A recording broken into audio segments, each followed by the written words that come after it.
que apaixóame a cousa, ven pa aquí diante. O primeiro monólogo, a primeira vez que vas facer stand-up na túa vida. Sí. E ademais escrito por ti. Sí. Madre mía, en que che inspiraches para escribilo? Pois na miña vida. Pois que pena, non? Sí, sí. No.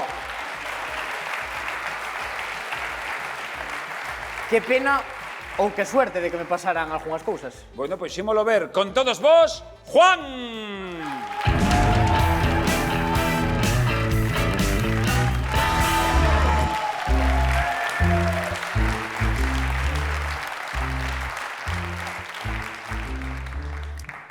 Bueno, hola a todos e a todas. Como ben dixo Miguel, este é o primeiro monólogo da miña vida. Eu, cando empecé a preparalo, estaba máis perdido que Kiko Rivera nunha biblioteca. Eu non sabía onde meterme.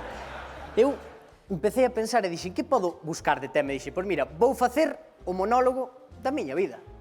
Entonces dixen, bueno, vouno practicar, pero eu quería ter público. Entonces fun por riba do miña adiante, polo ayuntamento, buscando eventos onde houbera xente. Metíme dentro e dixen, mira, aquí hai xente tal. Entrei, puxeme a contar o monólogo, acabino de contar unha vez, non se reu ni Dios. E dixen, vouno contar outra vez que algún error seguro que cometín. Apareceme un tipo de traxe e dime, mira, podes usted pa fora, que estamos nun tanatorio.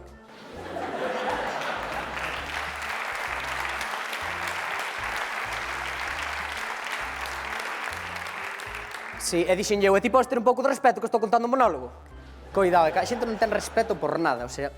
E entonces, isto vou facer, vou falar da miña vida. Vamos a empezar moi polo principio, 27 anos atrás. Eu, por casualidades da vida, fun parido por miña nai. Eu tuve... Isto é completamente real. Din que as nais daría a vida polos seus fillos. E no meu caso foi casi literal, porque eu ao nacer pesei 5 kilos e era anchísimo de hombros, entonces partín as dúas clavículas ao nacer. Isto é completamente real. Entonces, claro, o médico non sabía si darlle o pésame ou darlle enhorabuena a miña nai. Pero claro. Entonces...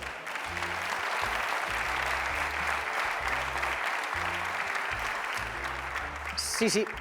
Apartáronme, leváronme para outra habitación e como era un cebolo criminal xa me puxeron detrás o mismo que lle poñen aos camións de vehículo longo. Puxeronme aí na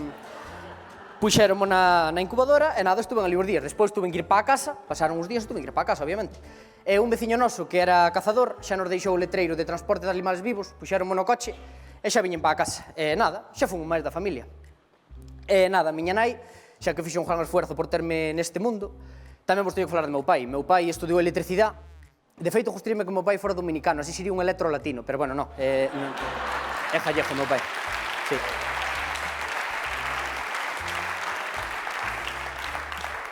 E din que de tal palo, tal astilla. E creo que foi por eso, polo de que con 3 anos decidí meter un tenedor nun enchufe e baixaron os plomos todos da casa. E aí debeu ser onde me empezou a nacer a chispa. Sí, foi aí. Sí. Moi bons recuerdos teño eu da infancia.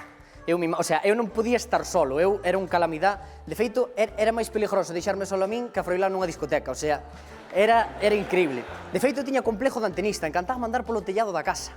Eu andaba tanto no tellado do jalpón como da casa, bueno, hasta que llegou a prohibición. Ahora os rapaces, o control parental máis extremo que viven é que lle poñan contraseñas nas tablets. A min non, a min puxeronme toxos atravesados ao final das escaleiras que subían a Aurelita do jalpón e non podía pasar para arriba. E xurvos por Dios que foi o control parental máis efectivo que vi na miña vida. Porque, o sea, é que eu intentaba, o poder que me podía pasar é que me viñera todo abaixo. Entonces, claro, con eso tiña que ter moito cuidado. Eu nada, fui medrando, era moi nervioso e co deporte queimaba o nervio. Pero, como podedes ver, eu solo fui un gordo cando nacín. Agora debolle quilos á Hacienda. Ainda que de ser autónomo, creo que ten algo que ver nisto. Sí.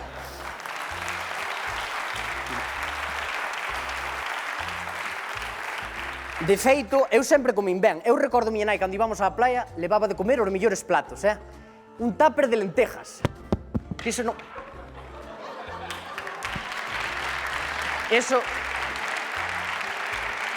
Isto non vou comer, Que iso non había que non comer, dicía eu. Oiche, vendo o que hai de comer, espérame polo menos de merendar un bocadillo de polvoróns ou algo. É que era increíble.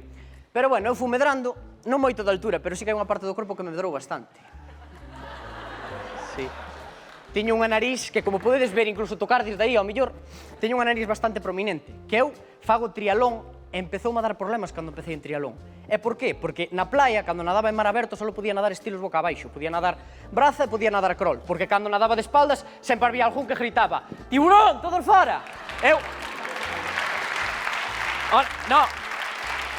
Dicía eu. A ver, estamos en Sanxenxo, na playa de Silgar, un sábado ás 5 da tarde, isto está cheo de jubilados. Sabes a cantidad de infartos que pode haber aquí?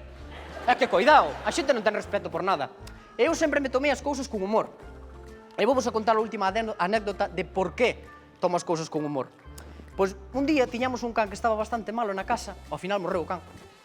E meu abuelo veu o veterinario e di, mira, o can está bastante mal xa, porque lle afectou o sistema nervioso, a medicación, por eso xa non bebe ben, e di meu abuelo, bueno, pois, se non bebe ben, aí habrá que poñerlle unhas gafas.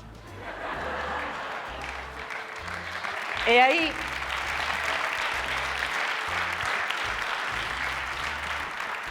E aí tuve o primeiro aprendizaje significativo da miña vida, de que se dunha situación triste eres capaz de sacar humor, eu quero ser igual que él. Por eso, o meu carácter hoxe en día está moldeado gracias a él.